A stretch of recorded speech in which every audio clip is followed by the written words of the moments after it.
നമസ്കാരം. രാഹുൽ മാങ്കൂട്ടത്തിൽ MLA അറസ്റ്റിലായ നടപടിയിൽ വൈകാരികമായി പ്രതികരിച്ച് രാഹുലിനെതിരെ ആദ്യം പരാതി നൽകിയ യുവതി രംഗത്ത്. സാമൂഹിക മാധ്യമത്തിലാണ് യുവതി പ്രതികരണം അറിയിച്ചിരിക്കുന്നത്. ദൈവത്തിന് നന്ദി പറഞ്ഞുകൊണ്ടാണ് ഈ കുറിപ്പ്. പ്രിയപ്പെട്ട ദൈവമേ, എല്ലാ വേദനകളും വഞ്ചനകളും സഹിച്ച് ഞങ്ങളെ തന്നെ അംഗീകരിക്കുന്നതിനുള്ള ധൈര്യം ഞങ്ങൾക്ക് നൽകിയതിന് നന്ദി. ഇരുളിൽ നടന്നതെല്ലാം നീ കണ്ടു. ലോകം കേൾക്കാതെ പോയ ആ കരച്ചിലുകൾ നീ കേട്ടു. ഞങ്ങളുടെ ശരീരങ്ങൾ ആക്രമിക്കപ്പെട്ടപ്പോഴും ഞങ്ങളുടെ കുഞ്ഞുങ്ങളെ ഞങ്ങളിൽ നിന്ന് ബലമായി പിടിച്ചു വാങ്ങിയപ്പോഴും നീ ഞങ്ങളെ ചേർത്ത് പിടിച്ചു. ഞങ്ങളുടെ മാലാഖ കുട്ടികൾ സ്വർഗത്തിലിരുന്ന് ഞങ്ങളോട് ക്ഷമിക്കട്ടെ. തെറ്റായ ഒരാളെ വിശ്വസിച്ചതിനും ഞങ്ങളുടെ കുഞ്ഞിന്റെ അച്ഛനാകാൻ തെറ്റായ ഒരാളെ തെരഞ്ഞെടുത്തതിനും ഞങ്ങളോട് ക്ഷമിക്കട്ടെ.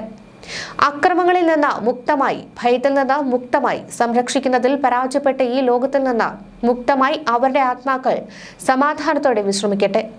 ഞങ്ങളുടെ കുഞ്ഞുങ്ങളെ ഞങ്ങളുടെ കണ്ണുനീർ സ്വർഗത്തിൽ എത്തുന്നുണ്ടെങ്കിൽ ഇത് നിങ്ങൾ കേൾക്കുക. നിങ്ങളുടെ അമ്മ നിങ്ങളെ ഒരിക്കലും മറന്നിട്ടില്ല. നിങ്ങളുടെ അസ്തിത്വത്തിന് വിലയുണ്ട്.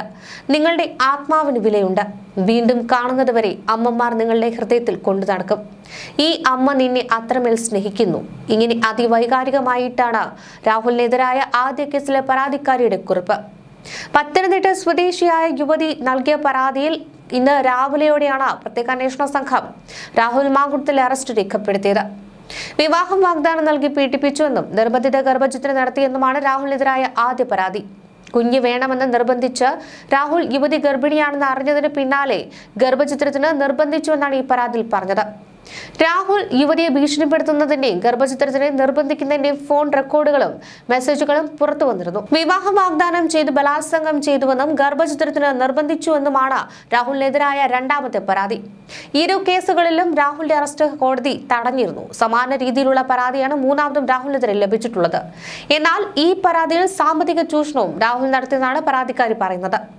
ആഡംബര വസ്തുക്കൾ കൈവശപ്പെടുത്തിയതിനും സൗന്ദര്യ വസ്തുക്കളടക്കം വാങ്ങിപ്പിച്ചെന്നും യുവതി നൽകിയ മൊഴിയിൽ പറയുന്നുണ്ട്.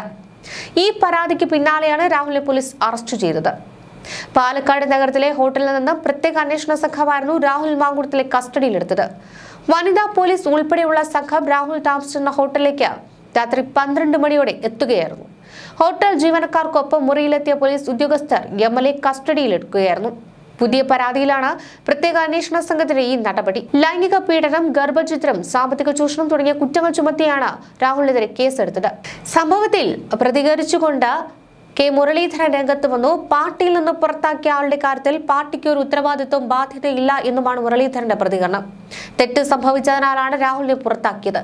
ഇനി അതിൽ പറയേണ്ടതായി ഒന്നുമില്ല. പുറത്താക്കൽ എന്ന ബ്രഹ്മാസ്ത്രം പ്രയോഗിക്കേണ്ട സമയത്ത് പ്രയോഗിച്ചിട്ടുണ്ട്. പുറത്താക്കിയ ആൾ രാജിവെക്കണമെന്ന് പറയാൻ പറ്റില്ലല്ലോ. ഒതേനൻ ചാടത്ത മതിലുകളില്ല. അതിന് ഞങ്ങൾ എന്തുത്തരവാദിത്തമാണെന്ന് ചോദിച്ച മുരളീധരൻ പാർട്ടി നടപടിയെടുത്തതാണെന്നും ഉചിതമായ തീരുമാനങ്ങൾ സർക്കാരും പോലീസും എടുക്കട്ടെ എന്നും കൂട്ടിച്ചേർത്തു. കോൺഗ്രസ് തെറ്റുകളെ ന്യായീകരിക്കില്ല. പാർട്ടി പ്രവർത്തകർക്ക് തെറ്റുപറ്റിയാൽ സംരക്ഷിക്കുന്ന സംസ്കാരം കോൺഗ്രസിനില്ല. PJ കുര്യനെ പോലെയുള്ളവരുടെ രാഹുലിനെ സംരക്ഷിക്കുന്ന രീതിയിലുള്ള വാക്കുകൾക്ക് മറുപടിയില്ല. രാഹുൽ എന്നെ സ്വയം രാജിവെച്ച് പോകേണ്ടതായിരുന്നുവെന്നും മുരളീധരൻ കൂട്ടിച്ചേർത്തു.